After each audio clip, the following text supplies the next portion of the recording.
Ремонт однокомнатной квартиры под ключ на Матросова продолжается. Сейчас я покажу вам, на какой стадии он сделан.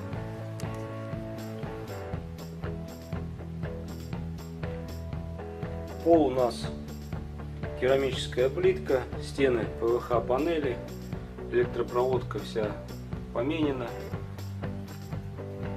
Потолок тоже ПВХ панели со светодиодными лампами. Коридор ПВХ панели, кухня. Здесь немного другой рисунок, посветлее все. Потолок тоже ПВХ панели, светодиодные лампы с вентилятором. Кухонный гарнитур уже установлен.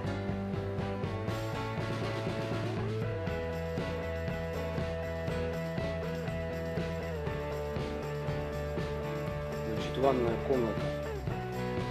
Здесь осталось немного доделать.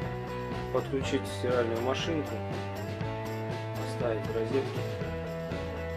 Здесь душевая кабина.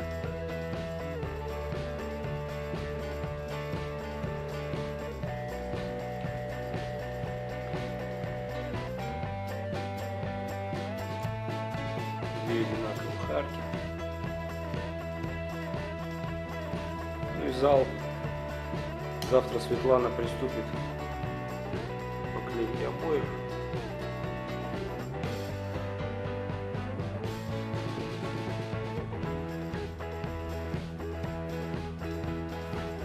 Можем постели.